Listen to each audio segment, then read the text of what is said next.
estamos ante una de las obras señeras del patrimonio, no solo de Medina del Campo, sino de ámbitos mucho mayores. Es una tabla, como veis, que tiene la singularidad de las obras flamencas y que desde el primer momento, aunque se ascribió a varios autores, ya José Ignacio Hernández Redondo, conservador del Museo de Escultura, que es quien la estudió en su día para aquella célebre exposición Mercaderes y Cambistas, de hace ya bastantes años, y que la atribuyó ya certeramente a Adrián Yssembrand, pues los nuevos análisis que ya vamos a ver hoy, pues ratifican, al menos cronológicamente, que pudo ser, porque Yssembrand muere en el año, creo que es 51, y la tabla pues está en torno a 1547, con lo cual corresponde a su última, pudiera corresponder a su taller o a su obra de la última etapa.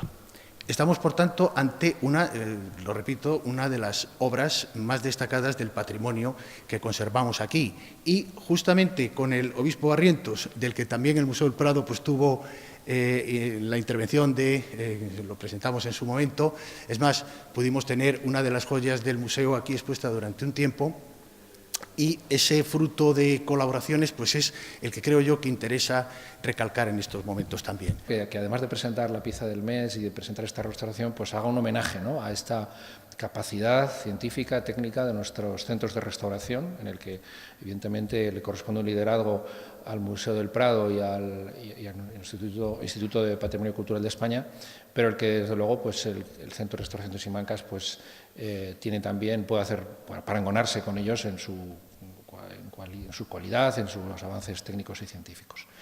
Creo que también lo que supone, y ese es uno de nuestros ejes de nuestra política de la consejería, ¿no?, no solamente tener esa doble tarea que a veces nos esperan los ciudadanos, ¿no?, pues por un lado la tarea de autorizaciones, de declaraciones, toda la tarea legal y después la tarea de restauración, sino también esta concertación institucional que si siempre es necesaria, pues en estos momentos en los que todos tenemos menos fondos, menos medios para poder hacer actuaciones más espectaculares, sin embargo nos permiten avanzar en la investigación, en la puesta en valor de lo mejor de nuestra cultura, de nuestro patrimonio, y esto es una tarea muy importante. Tuvimos la suerte de poder trabajar en una obra de esta categoría en el Centro de Restauración y Conservación de la Junta de Castilla y León desde enero del año 2016 hasta junio del 2016. Bueno, como todos sabemos, la pintura pertenece al Ayuntamiento de Medina del Campo y ingresó en el Museo de las Ferias cuando se inauguró este. Bueno, el pintor pues tiene todas las características que podemos ver en otras obras de este pintor, sobre todo con esta primera, que tiene el mismo tipo de tocado, de vestimenta, con estos suaves modelados y contrastes entre el fondo y la figura y tal, ¿no?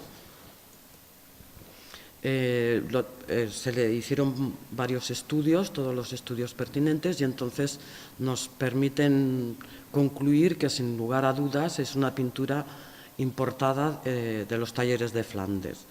Concretamente, el estudio dendrocronológico realizado por Maite Jover del Museo del Prado ha revelado que la fecha más temprana posible es 1541, que se corresponde con la tala del árbol. La técnica de la dendrocronología, como análisis de datación, puede aplicarse a cualquier objeto de madera, no solamente a una pintura, a una escultura. Lo que se basa principalmente es en la relación del crecimiento de los árboles con el clima. Todos sabemos que los árboles en las zonas templadas crecen a ritmo de un anillo de crecimiento cada año. Eso todos lo hemos visto en el campo y hemos contado cuántos años tiene un árbol. El grosor que tienen esos anillos, lo grandes o estrechos que sean, lo anchos o estrechos que sean, depende del clima que haya habido ese año, de lo favorable que haya sido para el crecimiento del árbol. De forma que a lo largo de su vida el árbol crece más o menos, tiene anillos anchos y estrechos en función del clima. Y todos los árboles que han compartido un espacio geográfico tienen un patrón de crecimiento común.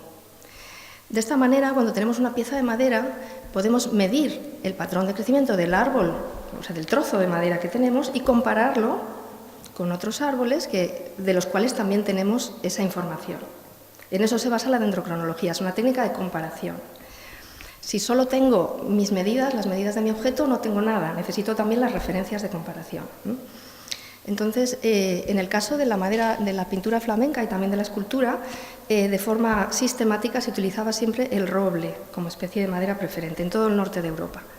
En cambio, en la península ibérica, principalmente en la zona castellana, se utiliza el pino, en la zona levantina y catalana el chopo, y en el sur de España, en Andalucía, además del pino, es curioso que también se utiliza el roble, pero el roble importado. La madera venía desde el norte de Europa por mar y llegaba hasta Sevilla. Entonces, en el siglo XVI es habitual encontrar pintura hecha en España, pero pintada sobre roble extranjero, traído del norte de Europa. En el caso de la pintura flamenca tampoco venía de Flandes, sino que venía de más lejos aún la madera. La madera llegaba del norte de Europa, de la zona del Báltico. Por eso, si recuerdan cuando ha puesto Pilar la diapositiva, ha dicho que se trata de roble báltico. El roble báltico no es una especie distinta al roble del resto de Europa. Báltico es una procedencia, viene del Báltico. Porque la dendrocronología no solo nos permite conocer el anillo más reciente que hay en la pieza, sino también el origen de esa madera. De esta forma hemos podido constatar que el roble era efectivamente de origen báltico, que es lo normal en la pintura flamenca. La comparación de las medidas tomadas de la Virgen con las referencias de las que yo tengo en el museo me han permitido encontrar el año correspondiente al anillo más reciente. Y creo recordar que es 1539, que con por lo menos 2 años dense cuenta que si la madera tenía que venir desde el Báltico hasta los Países Bajos y además dejarse secar, siempre se pone un margen como mínimo de 2 años en los que no se podía pintar esa tabla. De esta forma podemos establecer la fecha más temprana posible, 1541. Es la más temprana, pero no la más probable. La más probable sería un poquito más tarde, 1547. En torno a 1547, puede ser 3 años antes o 3 años después, de forma que coincide con la época de actividad de Adrián y Sambrán, afortunadamente. Esta técnica es muy definitiva en el sentido que si yo hubiera encontrado un valor último anillo presente en 1560, ya no estaríamos hablando de este autor.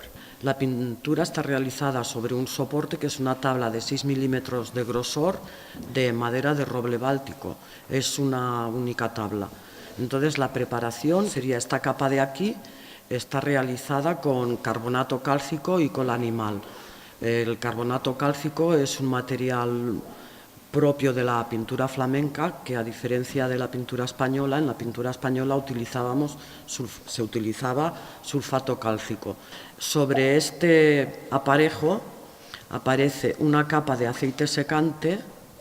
Entonces, sobre esta capa de aceite secante, esto negro correspondería al dibujo subyacente, que es el dibujo o encaje que hace el artista para luego ya disponer sobre él el color.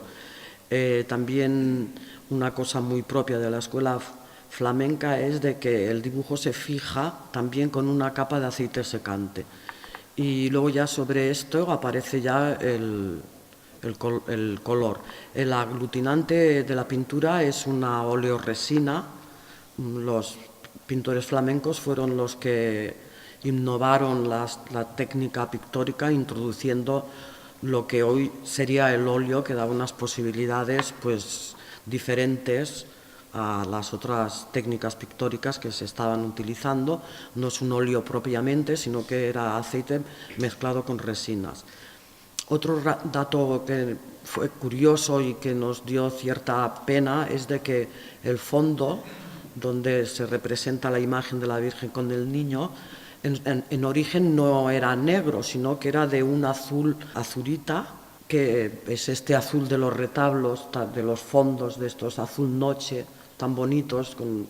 Y esto no lo hemos podido recuperar porque en un momento indeterminado se aplicó una capa de betún negro sobre la policromía azul, y entonces, como podemos ver en la estatigrafía de esta imagen, vemos que los cristales propios de la azurita llegan hasta aquí. Entonces quiere decir que esta capa negra ha penetrado hasta aquí. Entonces, si eliminábamos, y estos ya son los barnices sobrepuestos. Si eliminábamos esta capa negra, quería decir que teníamos que eliminar parte de la policromía azul, porque ya se ha filtrado en la red reticular, ¿no? Y ha sido imposible retirarlo. Bueno, es simplemente una anécdota. En cuanto al estado de conservación, lo más remarcable era de que la policromía estaba agrietada, en algunas zonas levantados los bordes de las grietas en forma de cazoletas, ¿no? Un poco. Y luego también había restos de suciedad, como podemos ver aquí en las piernas del niño y en el paño del niño y tal, y principalmente en el marco vemos un depósito de suciedad importante, y entonces todo esto es una degradación de índole física y estética, que es la más importante en este tipo de pinturas, pues porque desvirtuaba bastante su disfrute y su contemplación. Bueno, en cuanto al tratamiento, se ha centrado en la conservación y la recuperación de su potencial estético, sin querer enmascarar la impronta del paso del tiempo. Se fijaron los levantamientos de policromía, se eliminó el estrato compactado de suciedad y barnices, y las pequeñas pérdidas de policromía se reintegraron. Y como acabado y protección de la pintura se ha aplicado un barniz. Y aquí vemos unos detalles, bueno, esto no son detalles, la vista general de antes y después de la intervención. Y a continuación vienen pues unos detalles de antes y después de la intervención. Y aquí, y esta ya sería el último detalle, que es bastante evidente, pues toda esta degradación que introducían este estrato compactado de barnices alterados y suciedad. El marco es muy evidente.